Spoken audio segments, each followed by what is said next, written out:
The hip joint is one of the more difficult parts of the body to open up. This is not a bad idea to work every day. As you take your right knee from a downward dog up behind your right hand, notice that the foot can be back here, but you want to really try to put your knee to the outside of your hand, or at least as far in that direction as possible.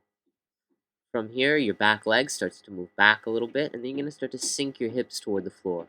Notice you're squaring your hips. You're not leaning off to the right side, but you do want to feel some weight sinking through your right hip. And then from there, you might start to walk your hands forward a little bit.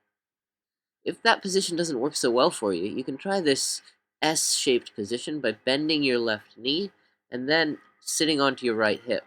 And notice you're just going to start to lean toward your right foot a little bit there. It'll give you the same stretch as that other position. If you're here, it's not a bad place to hang out and, watch TV, something like that. But if you want to go a little bit further, you might put your hands on the floor and just let your forehead sink into your hands.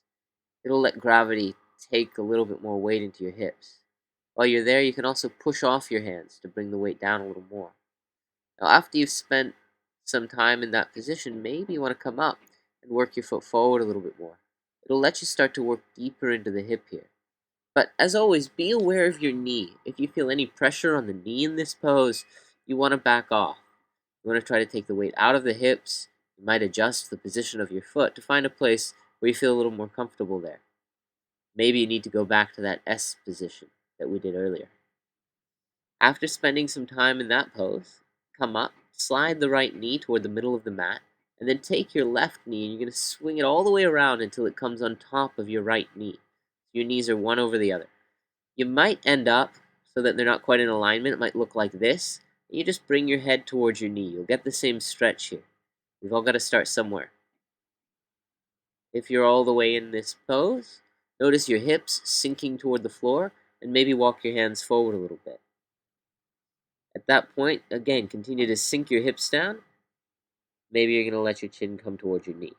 Notice that you're going to press off your hands, and that's what helps you to sink down through your pelvis and gives you that nice stretch in the hips as well as in the lower back there. Again, spend some time there. It's not necessary to come out right away, but I'm not going to waste your time just hanging out here. So from there, as you come up, you'll slide your ankle above your knee.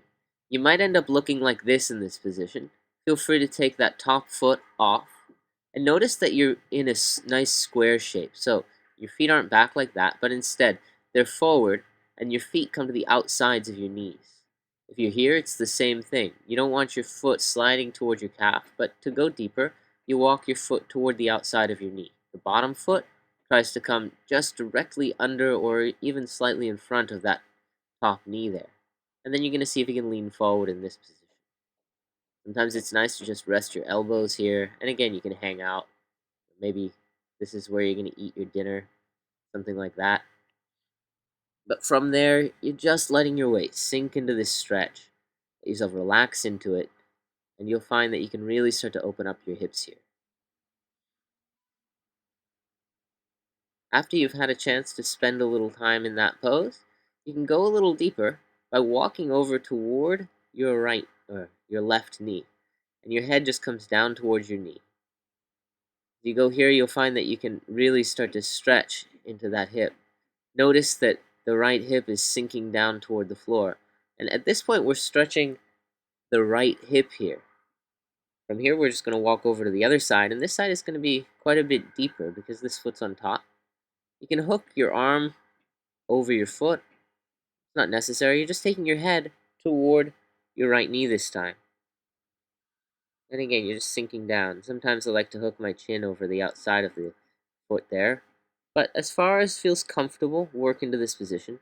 And remember, it's the same idea. Your left hip is still down toward the floor here, helping you to work into a nice deep stretch in this pose. When you're finished, and again, you spend as much time as feels good, come up.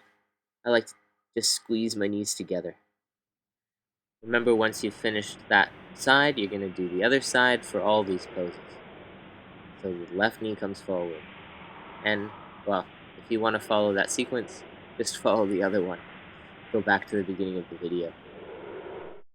Thanks a lot.